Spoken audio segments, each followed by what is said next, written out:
प्रकार की सभी समस्याएं दूर होकर के मनुष्य प्रज्ञावान तेजस्वी बन जाता है। उसके लिए हमारे आयुर्वेद ने, हमारे आर्ष ग्रंथों ने बहुत ही सुंदर मार्ग बताया है, जो सुबह से लेकर के सुबह तक का क्रम मैं आपको बता रहा हूँ। आप उसे अपने जीवन में उतार करके आप अपनी बुद्धि की प्रखरता को निश्चित ही प्राप्त करेंगे। और जब बुद्धि की प्रखरता होगी तो संसार में कोई भी कार्य ऐसा नहीं होगा जिसको आप करने में सक्षम नहीं रहोगे, अर्थात पूर्ण क्षमता आप में उत्पन्न हो जाएगी। प्रातः 4:30 बजे उठ करके आपको जितना अधिक से अधिक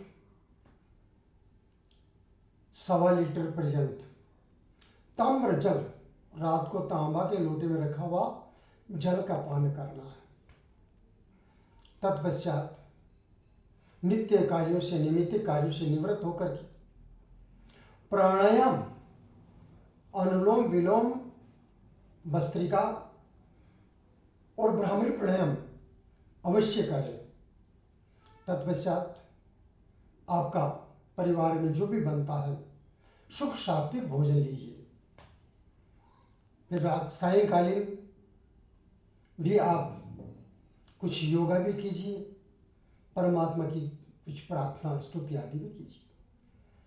रात्रि में आपको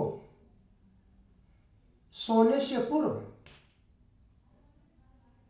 कुछ क्रियाएं विशेष ध्यान देने वाली बात है।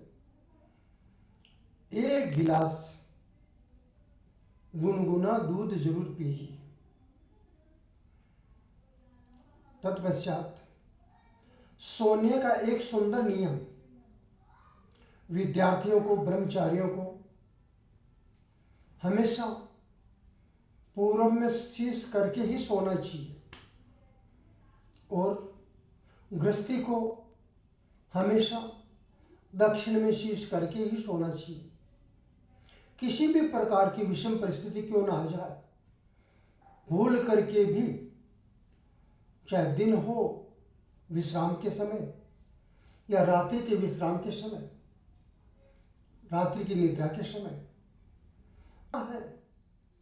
उत्तर में कभी भी भूल से भी शीश नहीं करना है।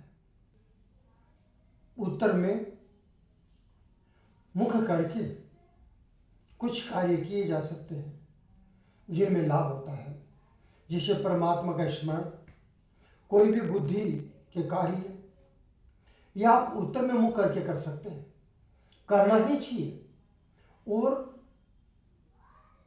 दूसरे कोई भी कार्य जीवन के जो भी है, सभी कार्यों को आप उत्तर में मुख करके कर सकते हैं, पर सोने का कार्य कभी भी नहीं कर सकते। उत्तर में शीश केवल और केवल मृत प्राणी अर्थात मुर्दे का ही रखा जाता है और किसी का नहीं। जीवन में अगर आपने इतना कार्य ये दैनिक दिनचर्या में, आहार विहार में अगर आपने शामिल कर लिया तो हर प्रकार से बिना किसी दवा के, बिना किसी झंझट की आपकी बुद्धि प्रखर होगी। एक विशेष बात जो मैंने आपको कहा, प्राणायाम के समय अगर आप राम के नाम का गुंजार करते हैं, राम में ऐसे 2 अक्षर हैं, वास्तविकता में 3 है, रे ए मैं। इस प्रकार से राम, ये राम शब्द, इसका जितना उच्चारण करोगे उतना ही आपकी बुद्धि प्रखर होती जाएगी। जो ही आपको दिन में अगर समय मिले तब भी बिना किसी नियम के भी आप इस नाम का उच्चारण करेंगे तब भी आपको लाभ मिलेगा। हमारे जीवन के सभी प्रकार के कष्ट निवृत्त होंगे इससे, परंतु हमारी मेधा, प्रज्ञा, बुद्धि कई गुना ज़्यादा सक्रिय होगी। बहुत सुंदर है उच्चारण। राम